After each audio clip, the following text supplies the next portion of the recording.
Hello, good afternoon. I'm Alma Angeles. Welcome to another hour of ASEAN in Focus, and we're coming to you live from Manila and Thailand. Hello, Faye. Thank you for joining me today. Hello, Alma, and to all our viewers. This is Faye Barte and bringing you the news in the dynamic ASEAN region. On today's headlines, the Supreme Court voting 13-0 removed the legal obstacle to the assumption of President-elect Ferdinand Bongbong Marcos Jr. as the country's 17th chief executive after it dismissed the petition filed by martial law human rights victims seeking to disqualify him for the post due to his conviction in the July 1995 for a failure to file income tax returns and pay income taxes from 1982 to 85.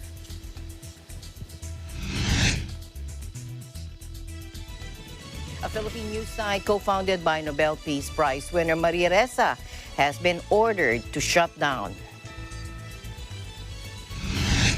The Philippine government expressed its strong objection to Taiwan's unlawful live-fire drills off the coast of Ligao Island, describing the move as an illegal activity that raises tensions and complicates the situation in the South China Sea. The warmth of the long-standing relationship between the Philippines and Japan has once again been highlighted in the Department of Education's third Philippine-Japan Art Contest, where Japanese philanthropist Kenji Mori found himself in tears of delight.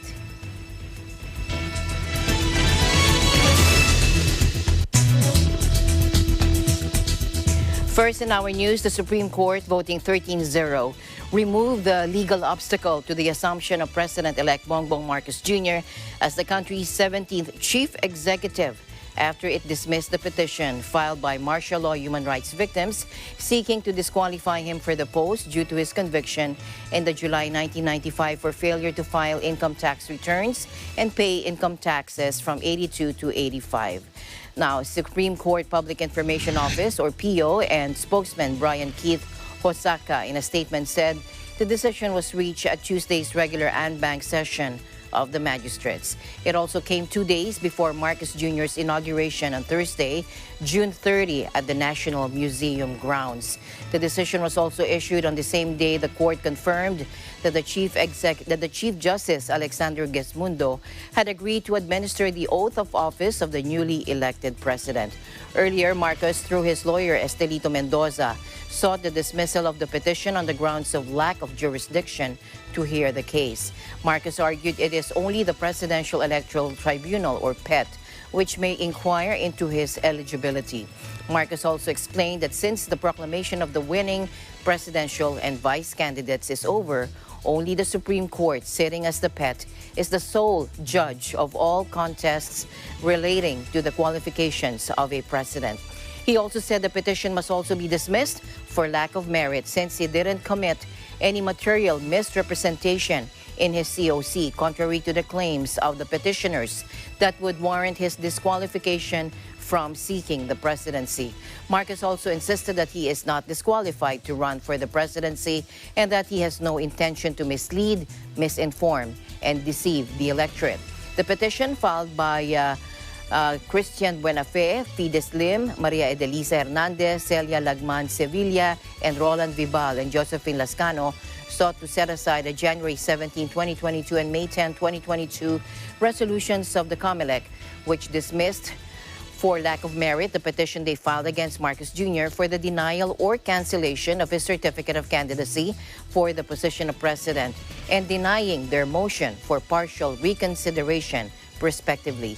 A similar petition filed by martial law survivors, led by Saturo Campo and Bonifacio Ilagan, which was consolidated with the Buenafe et al. Petition, was also dismissed. Both petitions were dismissed by the court. A head of state, 2 vice presidents, a deputy prime minister, and 2 foreign ministers are among the high-ranking officials sent by leaders of 11 countries to attend the inaugural of President-elect Ferdinand Marcos Bongbong Jr. on Thursday. Business Mirror learned from diplomatic sources. Leading the powerhouse of distinguished foreign guests is Australian Governor General David Hurley. As Governor General, he serves as the head of state of Australia, being the representative of Queen Elizabeth II as well as the Commander-in-Chief of the Australian Defence Force. The two vice presidents who are attending the inauguration ceremony of Marcos are Wang Qishan of China and Boti An Chuan of Vietnam. Thailand's Deputy Prime Minister Dom Pramudwinai is also coming. Pramudwinai is also the Thai foreign minister. Japan and Malaysia are sending their foreign ministers, Yoshihime Hayashi and Dato Sri Saifuddin Abdullah, respectively. Singapore's Dr. Mohammed Maliki bin Osman is Prime Minister Lee Hsien Loong's special representative. Dr. Maliki is also the second Minister for Education, second Minister for Foreign Affairs. UK Prime Minister Boris Johnson, meanwhile, designated his trade envoy and Minister of Parliament Richard Graham as his special envoy. Newly elected South Korean President Yoon Suk-yeol tasked his close associate Representative Kwin Song-dong and floor leader of the Conservative People Power Party to mark his inauguration. Lao PDR's Deputy Foreign Minister Poksai Kai Kampitonun, who was once assigned in Manila as Laos ambassador, is expected to fly to Manila for the inaugural as well. Earlier, White House has announced that President Biden is sending a 7-man delegation to Marcos's inaugural second gentleman, Doug Emhoff. This brings to 11 the number of countries whose leaders are sending personal envoys to attend the inaugural of Marcos at the National Museum in Manila. And in related news, the inauguration of incoming President Ferdinand Bongbong Marcos Jr. on June 30 will be solemn and simple. Under the previous 1935 Constitution, the date was December 30, which is also the Rizal Day. The last president who took his oath on a December 30 schedule was Bongbong Marcos' father, Ferdinand E. Marcos Sr., when he assumed his second term in 1969. Let's take a look. Kami naman ay busy rin sa paghahanda ng inauguration para sa June 30. Ang napili namin lugar ay yung National Museum of Fine Arts o yung National Museum. Yung tradisyon ay sa Carino Grandstand pero meron pa rin COVID facilities doon na nailagay. Kilala yan natin bilang Old Legislative Building. Hindi ko makakalimutan, yan yung building na kung saan ako nag-aantay para sunduin yung aking ama para iuwi siya. Naging executive house din yan. Dati kung saan nag-opisina ang Prime Minister natin noon, Prime Minister Cesar Virata. Nasira nung gera at ilang beses na rin pinaayos, mayaman ang kasaysayan ng National Museum. May 3 pang Pangulo na nag-oath-taking dyan. Si Pangulong Quezon, Pangulong Laurel at Pangulong Rojas. Maraming nagtatanong, ano ba ang mangyayari sa inaugurasyon? Ano ba ang mga pakulo? Naku, isa lang ang matitiyak ko. Ito ay magiging taimtim na seremonya. More or less, traditional pa rin ang gagawin. Hindi na kami lilihis pa sa nakagawian. Ang mahalaga ay kasama ko ang buong pamilya ko, kasama ko kayo na manunood, live man, online, at higit sa lahat, sana makisama ang panahon dahil tagulan na nga. Sa transition naman, ang pagbuo ng kabinete ay tuloy-tuloy pa rin.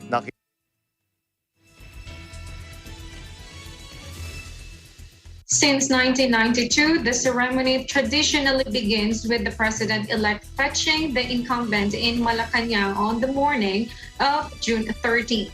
At the palace's state entrance, the president-elect will wait for the incumbent to descend the grand staircase. Upon meeting at the foot of the staircase, the president-elect would greet the incumbent, and then both will travel to the Carino Grandstand aboard any of the presidential cars. Following protocol, the outgoing president takes the back right-hand seat of the vehicle, while the president-elect is seated behind the chauffeur. At the grandstand's parade grounds, the outgoing president will be welcomed with arrival honors and then shake hands with the president-elect. Now, the outgoing president conducts a final troop review and is presented to the public before departing the grandstand aboard with private vehicle. As mandated by the Constitution, the president-elect then takes the oath of office at exactly 12 p.m. Then a 21-gun salute is immediately fired, after which the new president would then deliver his inaugural address. Now, the previous inauguration saw a full military and civil parade in the same manner as the Independence Day celebrations on June 12th, right after the address. Now, the new president then returns to Malacanang Palace to formally take possession of the residence.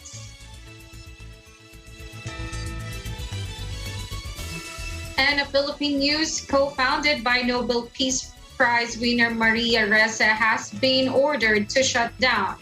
The latest blow was delivered by the Philippine Securities and Exchange Commission. In a statement on Wednesday, and that is today, it confirmed the revocation of the certificates of incorporation of Rappler for violating constitutional and statutory restrictions of or on foreign ownership in mass media. According to the latest secretary decision signed by SEC Chair Emilio Villaqino and the four secretary commissioners, the commission upheld its January 11, 2018 decision declaring as void the Philippine Depository Receipts or PDRS issued to American firm Omidyar Network by Rappler and RHC, since this violated, among others, Section 71.2 of the Securities Regulation Code. The regulator first issued an order against Rappler in 2018 invalidating the news organization's credentials because it said the company had sold control of itself to a foreign entity in breach of foreign ownership restrictions in the Philippines and Philippine media. In 2015, Rappler received funding by the Omidyar Network, a philanthropic investment company set up by Pierre Omidyar, the billionaire founder of eBay, but denied it said foreign control. 3 years later, it donated the investment to Filipino staff of Rappler to prove it had no controlling stake in the business. The latest SEC decision said the commission finds the donation did not cure the violation by Rappler Incorporation and Rappler Holdings Corporation. The news portal is accused of allowing foreigners to take control of its website through its parent Rappler Holdings issuance of depository receipts. And under the Constitution, investment in media is reserved for Filipinos or Filipino-control-led entities. Meanwhile, Rappler CEO Maria Ressa's news company was ordered to shut down, and here is her reaction. Absolutely. We continue to work. It is business as usual. We will follow the legal, there is a process, and we'll follow the legal process. We'll continue to stand up for our rights. Ressa, who is also a U.S. citizen, and Russian journalist Dmitry Muratov were awarded the Nobel Peace Prize in October for their efforts to, quote, safeguard freedom of expression. Ressa is fighting at least 7 court cases, including an appeal against a conviction in a cyber libel case, for which she is on bail and faces up to 6 years in prison. Rappler, she said, faces about 8 cases. The Philippine government expressed its strong objection to Taiwan's unlawful live-fire drills off the coast of Ligao Island, describing the move as an illegal activity that raises tensions and complicates the situation in the South China Sea. In a statement, the Department of Foreign Affairs said, quote, the Philippines expresses its strong objection over the unlawful live-fire drills to be conducted by Taiwan on the 28th to the 29th of June this year within the vicinity of Ligao Island. Ligao Island is an integral part of the Kalayaan Island Group, over which the Philippines has sovereignty, unquote. According to the Asia Maritime Transparency Initiative, Taiwan took permanent possession of the feature in 1956. China's foreign minister will travel to Myanmar this weekend for a regional meeting. A junta spokesman told AFP Tuesday in what will be Beijing's highest profile visit since the military seized power. Wang Yi will visit Myanmar to attend the foreign ministers' meeting of the Lancang-Mekong Cooperation Mechanism. Junta spokesman Zhou Mintun said he was not sure whether a meeting between Wang and Junta chief Min Aung Hlaing would take place. And a China-backed forum gathers countries that share the Mekong River known in China, which controls its headwaters at the Lancang. The foreign ministers of Cambodia, Thailand, Laos, Myanmar, and Vietnam will attend the meeting on July 2 to July 5. With Western governments imposing sanctions following the coup and a violent crackdown on dissent, the junta has turned increasingly to allies including China and Russia. And in April, Beijing said it would help safeguard Myanmar's sovereignty, independence, and territorial integrity, no matter how the situation changes. A United Nations expert on Myanmar said China and Russia were continuing to supply the military with weapons, including fighter jets and armored vehicles. And more than 2,000 people have been killed in military's crackdown on dissent since the coup, according to a local monitoring group.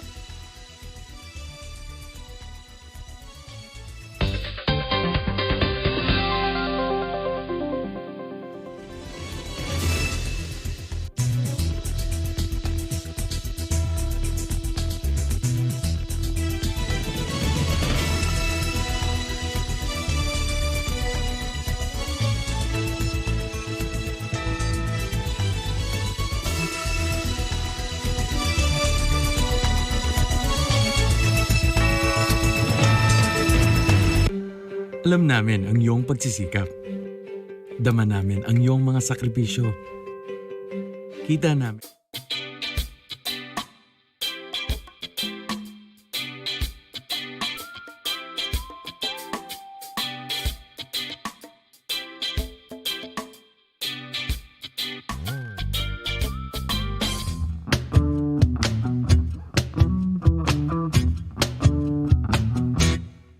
Ang Quezon City, sarap panoorin. Sa Quezon City, balay tawag gagawin. Kaya sa Quezon City Show, sumama na lahat tayo. Sa Quezon City, sa Quezon City. Kung ika'y lonely, wala kang magawa. Walang magawa daw, oh. Sa Quezon City, sa laptop ka matadapa. Ay, ouch. Kaya buksan ang TV nyo. Sa Quezon City na tayo. Sa Quezon City, sa Quezon City. Buong pamilya, pati ang barkada. Buya! Ang inyong aso, pati inyong mga pusa. Magsama-sama tropa nyo. Sa Quezon City na tayo. Sa Quezon City. Sa Quezon City. Okay nga eh.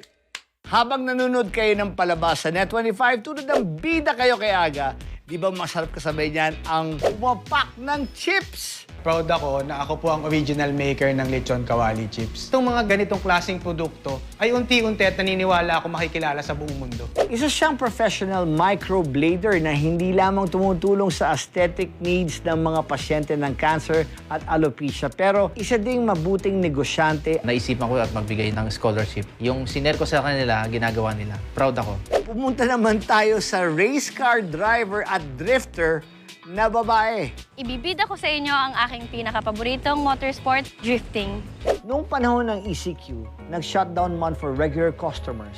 Nagbukas naman ang kanilang pintuan for homeless people. They can't succeed kasi they need more support. So our hope is to have homes. Let's continue to spread kindness in this world. Ako po ang inyong host, Aga Mula, para sa Bida Kayo Kay Aga.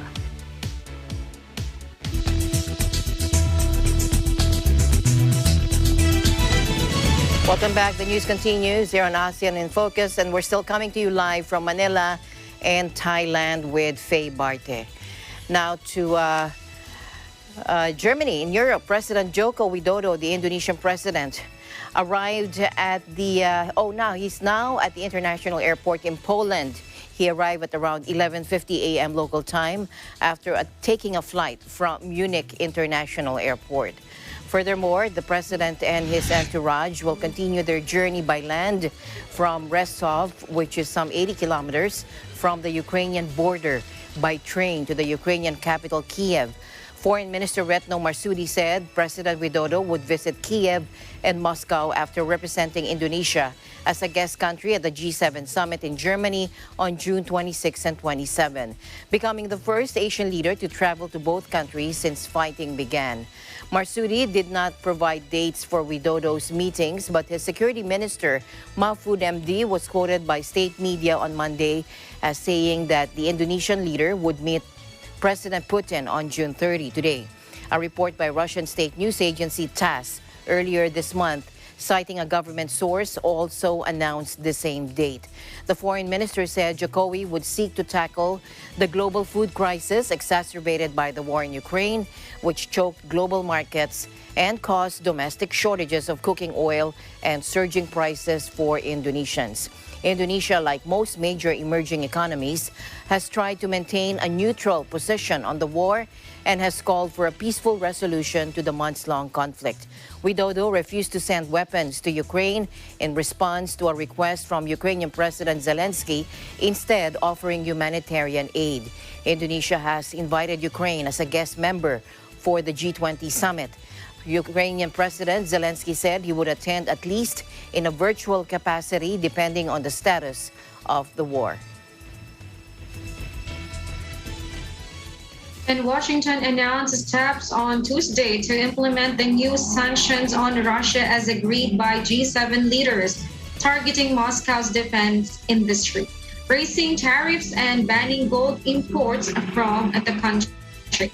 The U.S. Treasury Department said in a statement that the sanctions target Rostec, Russia's largest defense conglomerate, and other firms critical to the defense industry, as well as military units and officers implicated in human rights abuses in Ukraine. The moves blacklist 70 entities and 29 individuals, which freezes any U.S.-held assets and prohibits them from doing business with or conducting financial transactions with U.S. institutions. United Aircraft Corporation, or UAC, is on the list as Washington aims to weaken Russia's ability to continue its aerial assault on Ukraine, and this is according to the statement. In addition, the United States is seeking to crack down on Russia's trying to skirt existing sanctions by covertly acquiring U.S., Japanese, and European defense components. Also, as part of the G7 agreed sanctions, the United States banned imports of gold from Russia, the country's biggest non-energy export, the Treasury said.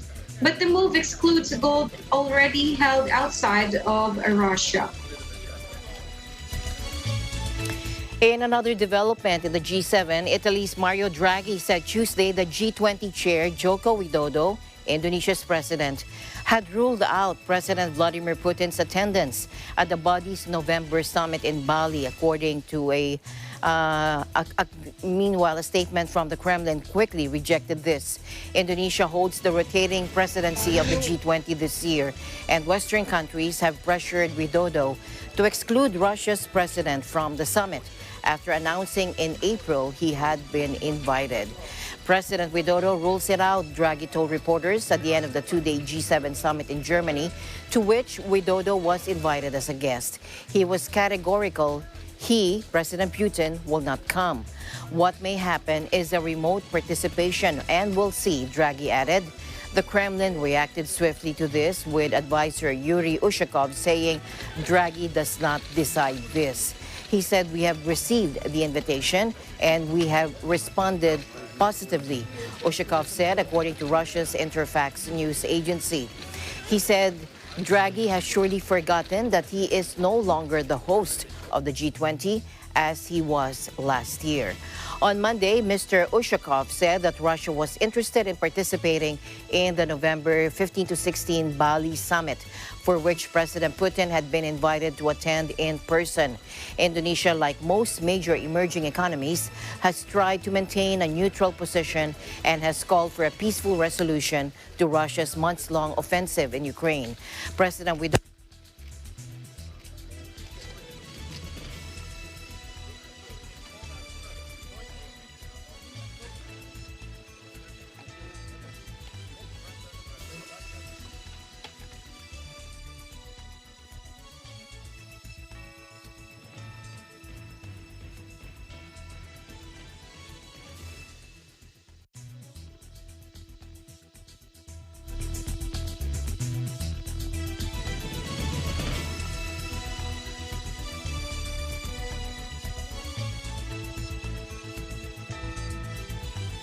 President Joko Widodo was due to visit Kiev this week to meet Ukrainian President Volodymyr Zelensky, who he has also invited to the G20 summit before heading to Moscow to meet President Putin. He has said that he will urge peace talks during both meetings.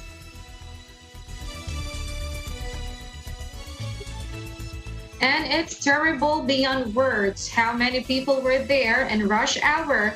People were returning from work. This is according to Kremenchuk resident. Dozens were injured and many are still missing after the strike set off a blaze inside a shopping center in Kremenchuk on Monday. Let's take a look.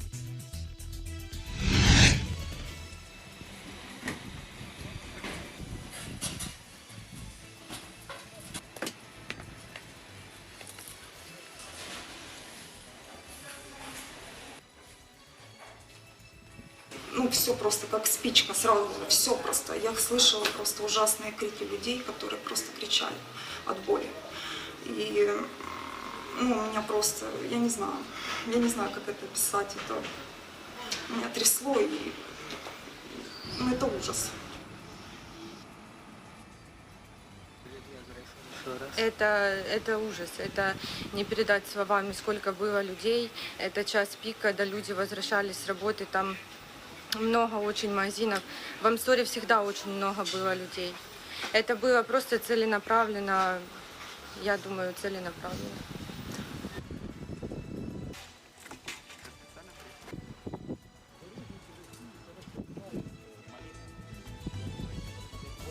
Порядка 50-60 человек на данный момент объявлены пропавшими без вести. То есть сейчас мы непосредственно занимаемся работой по поиску этих людей. Хотя от себя могу добавить, что высокая температура, очень высокая температура, так как металл даже тек, вот тот, который вы можете видеть, вот, значит, он практически не дал никаких шансов выжить. Если даже человек заблокирован, он просто не вытерпел вот этой температуры высокой, которая была там.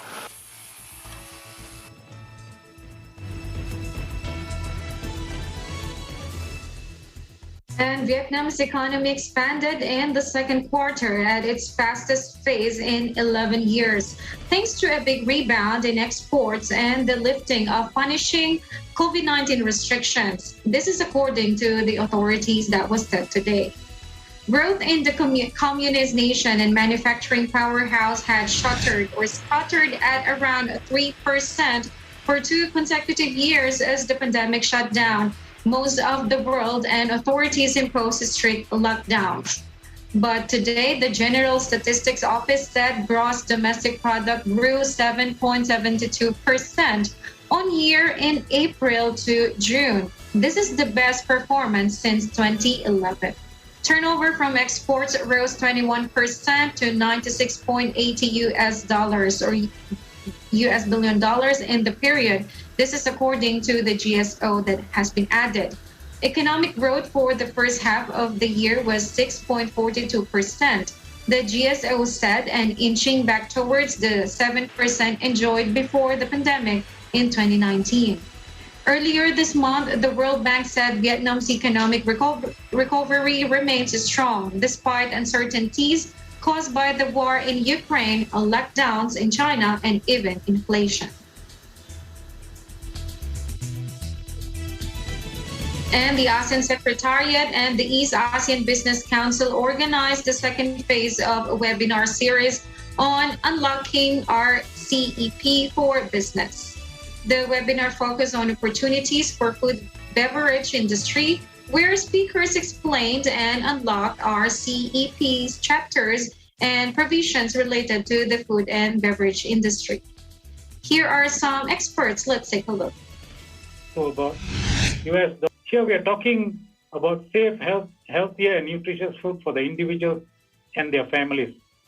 However, the supply chain will not be able to keep up with the demand due to the inherent agricultural challenges such as limited agricultural land, stagnant yields, aging labor force in the farming sector, and post-harvest loss and food wastage as a whole. Processed food manufacturing such as cereals, wheat, maize, and even non-food products such as chemicals and oil. As such, ASEAN economies have been and will be affected by global economic shocks as we have witnessed over the last few decades. Now, the COVID pandemic for the last 2 years tested the supply chain, value chain, and food systems in ASEAN.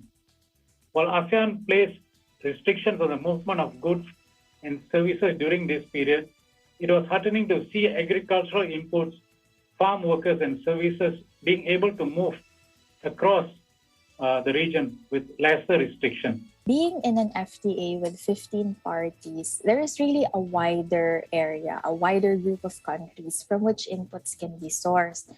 Now, in the ASEAN Plus One FTAs, there are only 10 or 11 other countries that can be used as a source of raw materials and other inputs.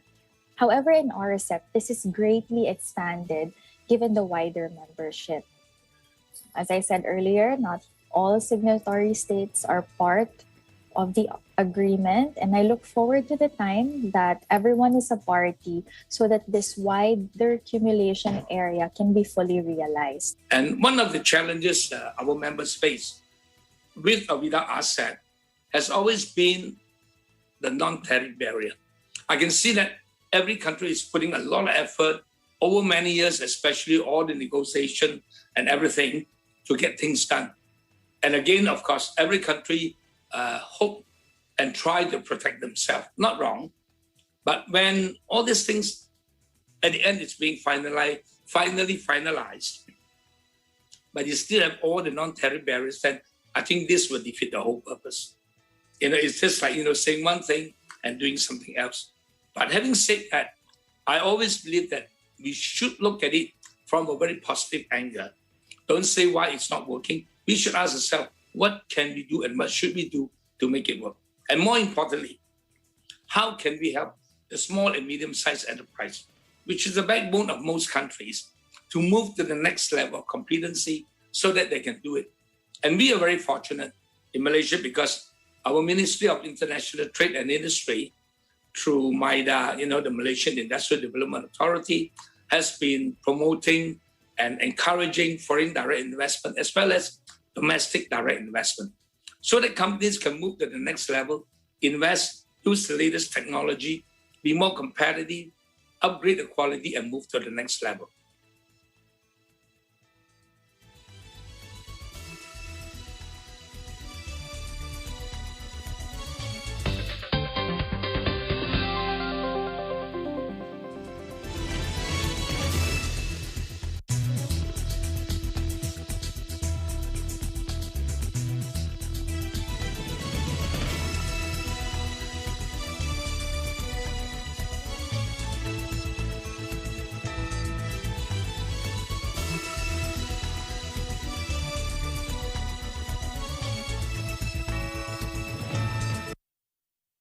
So love me if you love me or don't.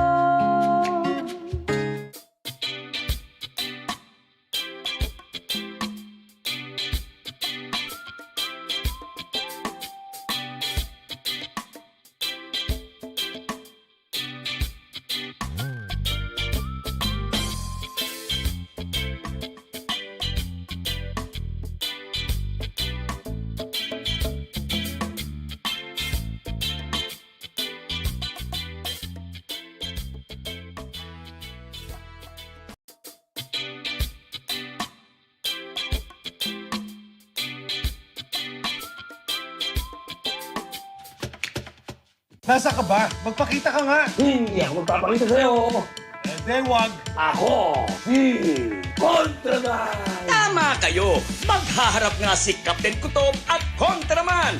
At maghaharap din sa Do or Die Championship ang Team Cosme at Team Puruntong! Ngayong araw na yan, alas 8 ng gabi sa Net 25! Okay!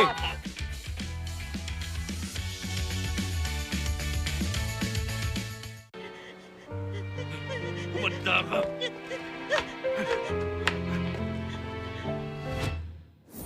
Isang sugat mula noon. Nababakas hanggang ngayon. Handog ng Net 25. Ang Korean novela na magbibigay pag-asa na maghihilom anumang sugat at ang araw ay muling sisikat. A Place in the Sun. Dito lang sa Net 25.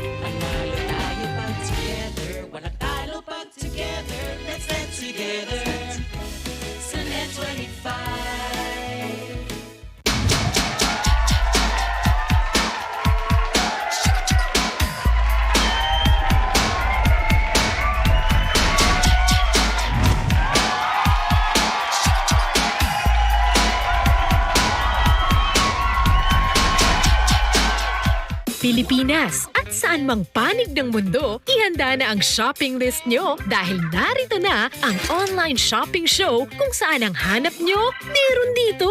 Narito na ang Shopping All the Way with Jojo A. Eat na hit? We have it! May sayawan, tawanan, pati naiyakan. Pati pets nyo mag-i-enjoy dito. But wait, there's more. Dahil pati celebrity sellers, makikipag-online selling din. At hindi lang yan, dahil may chance kayong makabili ng collectible items mula sa inyong mga paboritong artista. Kaya what are you waiting for? Add to cart na! Shopping All the Way with Jojo A. Opening soon sa Net 25.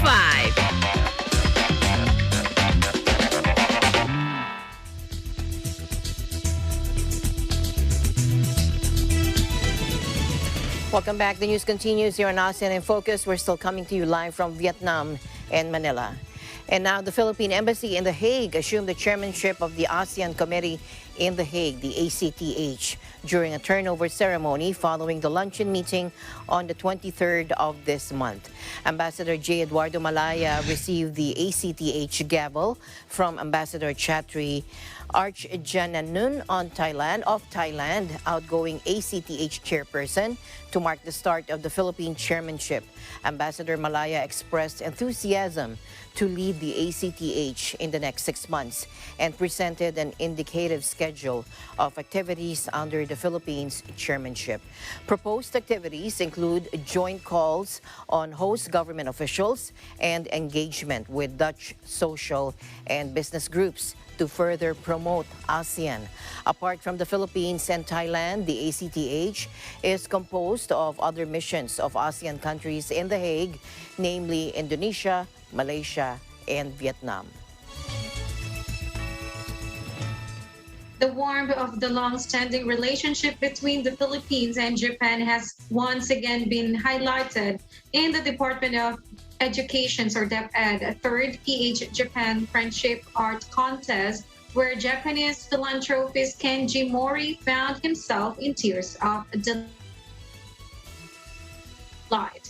In the hybrid event live streamed on Facebook, Mori expressed how impressed he was with all the masterpieces done, as well as the warm gesture of the education sector as it played the Japanese national anthem. Let's take a look.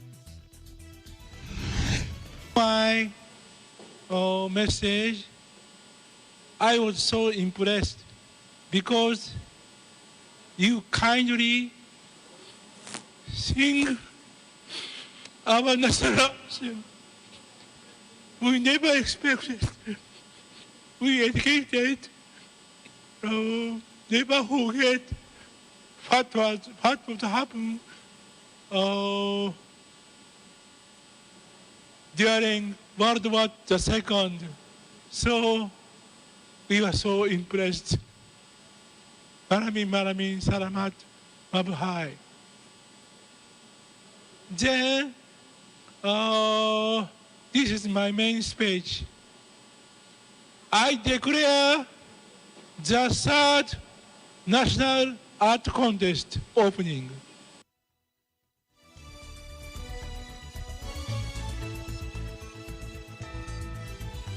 Mori, meanwhile, said he hopes the next administration would continue holding up the solid friendship that the two nations have. He also said he's willing to pursue these activities for Filipino learners. There are 46 entries from all the regions nationwide, which the learners made under the theme Dakilang Lahi, and Mori ensured no learner is going home with nothing.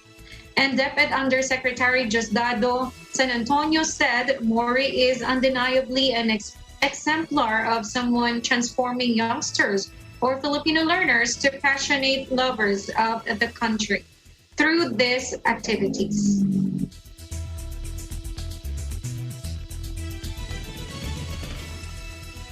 And the dramatic rescue of 12 youth football players and their coach from a flooded cave in Thailand in 2018. A captivating operation already revisited in an award-winning documentary is now getting the big screen dramatic treatment from Ron Howard. And 13 Lives hits theaters of the film's trailer on Monday that it was terrifying to film most of the time underwater, even under expert supervision. It didn't help that Farrell, by his own admission, can't really swim. Mortensen highlighted the team-oriented effort of the making film, noting that it mirrored the relationships between the real-life rescuers the actors were playing. 13 Lives will be available in August for streaming by Amazon Prime after its cinematic release.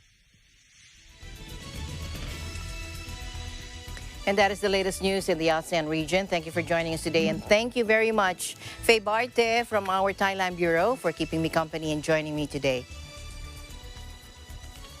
Thank you also, Alma, and thank you to all our viewers. Once again, this is Faye Barte from your Thailand Bureau, and thank you for watching. And we'll see you back tomorrow, same time, same place, here on ASEAN in Focus. I'm Alma Angeles. We'll see you back tomorrow. Bye.